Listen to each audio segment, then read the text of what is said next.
And I call on Deputy Dara Calleary, please. Thank you, Concurror. This morning I want to raise the issue of spinal muscular atrophy, or SMA. And in doing so, I welcome, we've just had a meeting hosted by Deputy Chambers, families from across the country who are affected by this condition.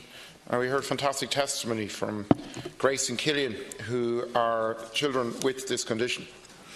SMA is a group of inherited diseases of the motor nerve that causes very debilitating muscle weaknesses and wasting.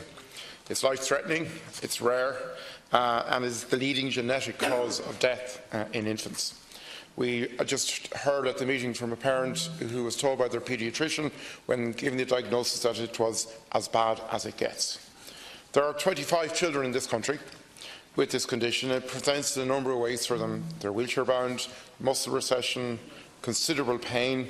The day-to-day exercises of their lives are virtually impossible in terms of handwriting, in terms of small day-to-day things. But they're absolutely fantastic.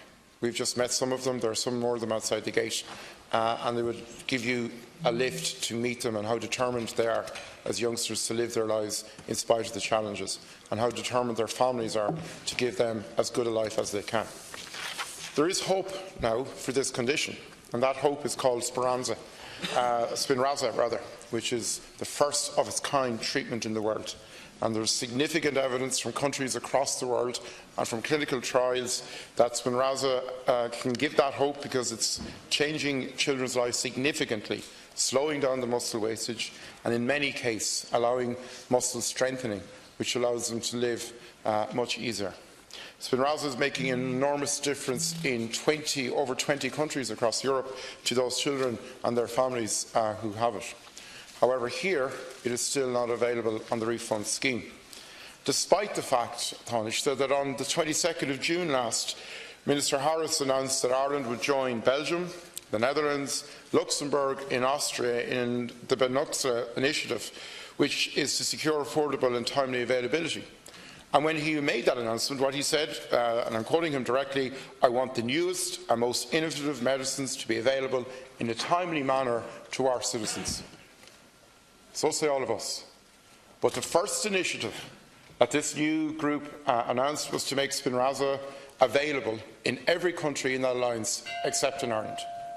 So the hopes of those 25 children and their families that were raised on the 22nd of June by the announcement of us joining this alliance are now cruelly dashed, and their frustration and their anger is palpable.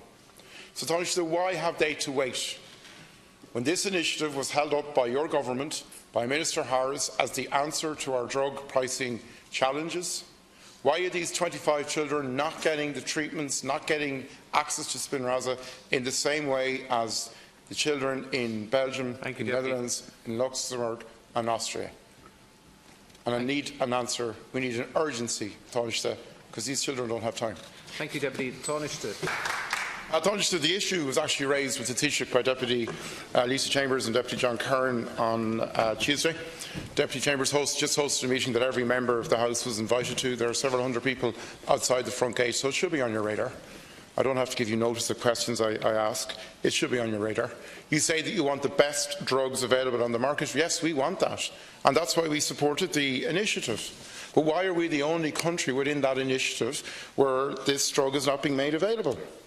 Why are the 25 children, if they were living in Belgium, if they were living in the Netherlands, in Luxembourg, in Austria, or at least 20 other countries, why would they have the kind of future that's being denied to these 25 Irish children?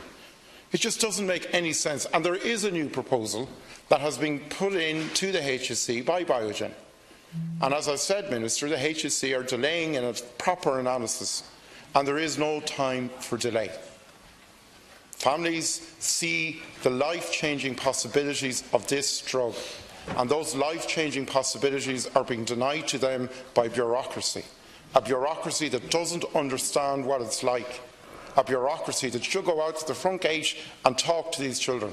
Talk to Grace, talk to Killian, talk to Sam, and see how strong they are, see how determined they are to live their lives, and put the bureaucracy aside and put these children first.